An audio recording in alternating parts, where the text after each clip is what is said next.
Okay, this is a brief test of my new camera, and this is the Sigma FP camera. I'm just experimenting to see if I can use it in this form. Writing to some complicated stuff. This is like a little cine camera. It's about this big. You can check any lens on it. It's pretty cool. And I'm really just testing out to see if I can what it looks like. Slightly narrower depth of field behind, which is cool. If I move closer, you can see it'll get nice and soft in the background. Cool. Let's try that. Focus is a little bit slow. Come on. Yeah, there we go. Okay, so this week I'm still a little bit scratchy throated, a little bit soft spoken, I suppose. Yeah, I'm kind of. I've had a good week. I've been very busy at work, and I figure this is the time to sort of tell you a little bit about myself, in case you don't know.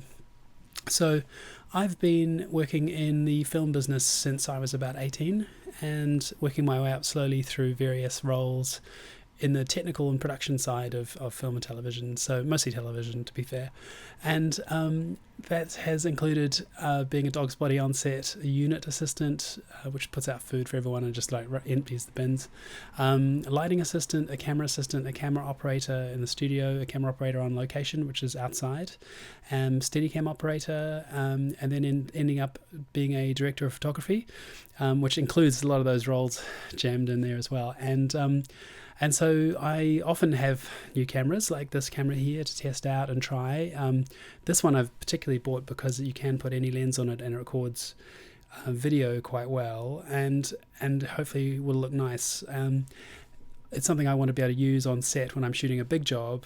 I can use this little camera to kind of get little grabs of extra shots that otherwise would be difficult to get or just be left behind because they're not as important. So my job entails I mostly shoot large TV shows now. The show I'm currently working on, come on, focus, come on, yeah, you can do it. Is it's a slow lens. That's interesting to see. It's a good test of it, actually. So the show I'm working on right now is called 10 Star, which is a Sky UK network and Amazon Prime TV show. It was originally set in Canada with Tim Roth, and now Tim Roth and the other actors, characters are in Liverpool in England, so I'm working most of the time in Liverpool. My role is to kind of coordinate the photography, help design the shots and particularly the lighting, for the director. So the director and I work very, very close together. We're kind of the two people the closest together on a production. And the first assistant director is the other person in a kind of a triple there that helps them very, very closely to organize the shoot. And then you have a production designer, makeup and costume around that as well, who often start earlier and have more developmental, conceptual things. Mine's conceptual, but only in as much as the director and I working out what the shots might be, what they see in their head, what I see in my head, then kind of organizing that into sort of a paperwork form for people to understand what we're doing and what equipment we might need on which days at which time, and then I go out and I operate the camera and I coordinate the crew on set. So the first assistant director on set would run the floor as far as telling everyone where things are, when the actors are coming and going, what's up next, that sort of thing. So their thing is like timing of the schedule, and my one is the actual coordination of the people to achieve the technical side of it. So I'm in charge of the lighting department, the camera department, and the grip department. The grips being camera support. Anything underneath the head of the camera or the camera itself is the grip department. Anything above where that join is the camera department, and then the lights come in as a different department around that. It's a really great job. I really love it. I've been doing it for a number of years now. I'm 47, so I've been a director of photography since I was 24, which I was quite early at the time to start doing things like that because I shot an independent feature film that kind of helped me push up. It's a really great job, but it takes a lot of time, a lot of hours, and but it takes me to really interesting places and I get to meet a lot of different people. I get to see a lot of lives that I wouldn't otherwise cross paths with, a lot of locations. In fact, for a really small example, we were walking around the back of a ghost train in a carnival looking at how to shoot a scene in there with the carriages going around and things like that. And most people never get to kind of walk into the behind the scenes of a lot of things that I get to do, the basements of things and the attics of places, weird locations that otherwise people would never go to.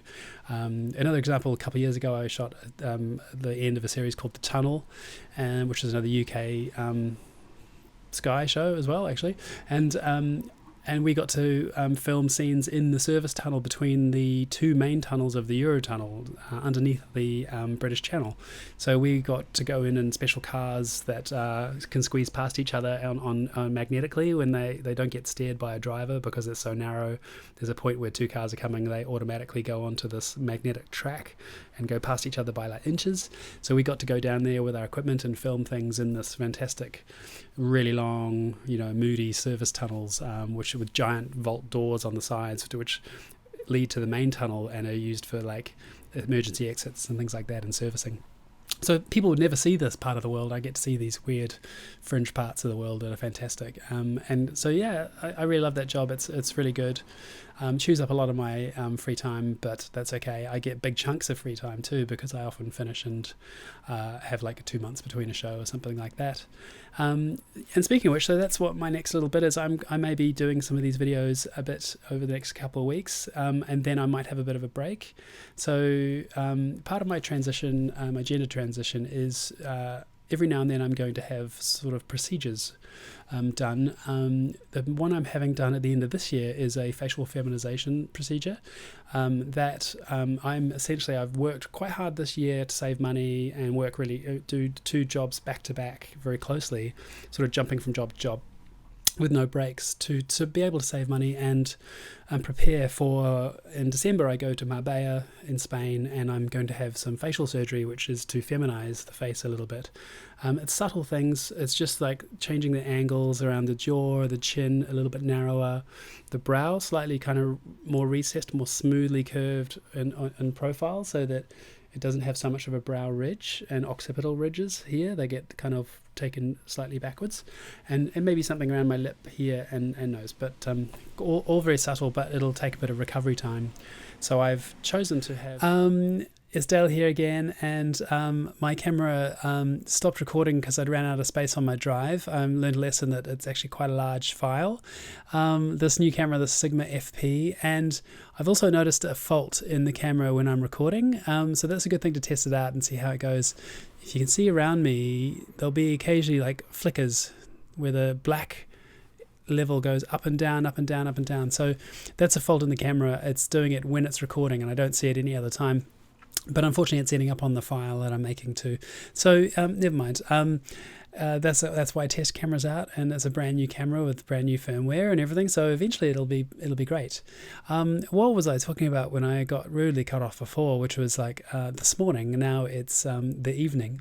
Okay, what can I say? So yeah, I was talking about myself, my job, and things, my gender transition. I just caught up with a good old friend I haven't seen for 12 years, and last I saw them in New Zealand, and they work in politics, and they're incredibly bright and lovely. It was really nice to catch up with them, and they haven't seen me since I started transitioning, so that's all good. Okay, small update to wrap this up. Because of the flickery light, it's not going to be so great. I might go back to my other camera, which is the A7S here at some point again, because I know that's all working fine, but I just wanted to try this out, especially because if I lean right in and the focus can actually follow me, if it can. Come on, focus, you can do it. Yeah, there we go. The background goes nice and soft, which is the hallmark of a larger sensor, which this camera has. And the A7S has a full frame sensor as well, but the lens I've got is just a particularly slow one, so I can't take advantage of it. So I think I need to probably get a better lens for the A7S and keep using it for my videos, and use this fancy pants Sigma FP camera for actual cinematography shooting, but I won't be using it while it's flickering the background, because that's really annoying, and I'd have to go through and fix it frame by frame. I'm not going to do that on a vlog. So yeah, this week's updates really briefly.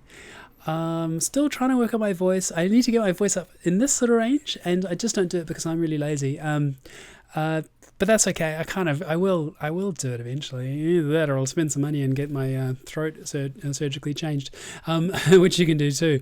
That seems like a much bigger effort than just kind of training my voice, doesn't it? But somehow that seems easier to just spend money and go and have someone else do it to you, like a lot of trans surgeries.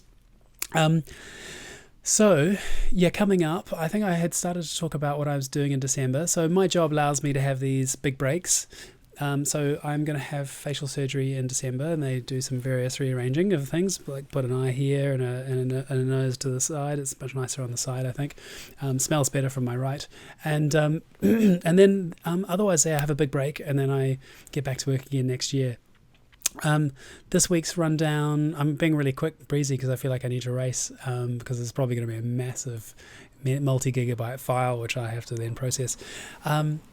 So what can I say? This week, I didn't think physically things were really changing, and it's a funny thing that happens when you're trans and you're doing your HRT, is that one week you're kind of like, meh, nothing's really changed. You kind of like seeing the changes. It just means you keep moving forward, and being more and more feminine all the time.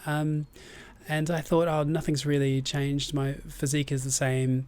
I struggled a bit on my bicycle to work this week because I was running in the morning as well, which is good. I've gotten back into my running, and that's really going to help me with my fitness and my shape as I try to lose some old man fat and put it into new lady fat places. And well, I got home yesterday and I just looked in the mirror and I thought, maybe my mirrors in Liverpool are all kind of like fat mirrors or something, but I just seemed like I looked a lot skinnier and my arms seemed a lot skinnier.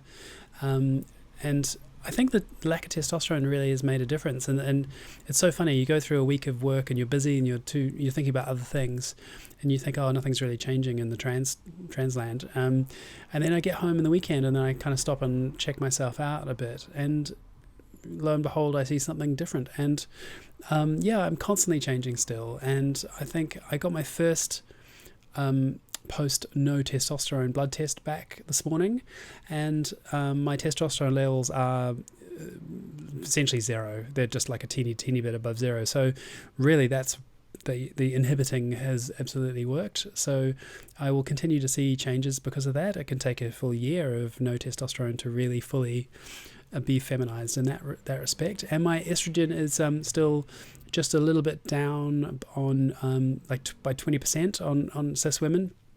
And but I think that will come up, and maybe I will go to 4 pills a morning for estrogen on my next prescription, and we'll see. I'll find out about that in a week or so. But yeah, things are going really well. I'm slowly building up to this facial surgery. I'll talk more about it next week, I think, and the week after, because it'll be starting to. It'll be imminent, and I'll have to really think about it more, and I might get more anxious about it. Really looking forward to it. I think the results will be great eventually, but in the short term the recovery will be difficult, and I'll probably look like a potato, or a mashed potato even. And but then I think over months' time, so in the new year, I'll start to really see the results from that. And those results are, I'm not trying to be the prettiest person in the world. I just want to do the small tweaks to my face that when someone greets me as a stranger sees me, the first thing they think is female rather than male, and maybe I should reconsider that. A good example of that is this morning I had I'd say homeless person, but I think that would be inaccurate. I had a guy begging for money in the street today, and I gave him some change, and then he immediately said, "Can you give me some more? Have you got any more?" He was quite demanding, and I was kind of like, "Oh, okay, cool. I'll give you all the change I have in my coin purse." But he was like, he looked at me and said, "Oh, I really need to get some money for some food and somewhere to stay." The reason I didn't believe him really is because I know the food bank is literally 2 doors down, and they have free food there for people who need it. And so I saw him coming out of the shops not 10 minutes later, so I know he wasn't really after food in this particular case. But I digress. He basically, I was in a dress, had lipstick, my hair was down, nails and stuff, coat, and he still served me, asking me for change and more change. He still said, "Oh, can I have some more, sir?" And I'm just a bit like, fuck, I should have just taken the money back just for that alone. But there you go, that's the way it goes. So the facial surgery should just knock some of those tells away from my face that just make it immediately seem more feminine rather than immediately seem masculine. Yeah. Excuse me, I've still got a bit of a funny throat, but it's getting better. My hair's looking a bit funny in this light, I have to say. It looks good this morning, and it's been a bit of a wet day and stuff, so I've kind of ignored it. But I got some nails redone, and they're kind of shiny, which I really like. Can't quite see. Let's see if you can see it here. Come on, focus. You can do it. Or you can't. Come on, focus. Nope. It's not going to do it. Never mind. Okay, then that'll be enough for me, and I'll talk, obviously, again next time. Okay, bye-bye.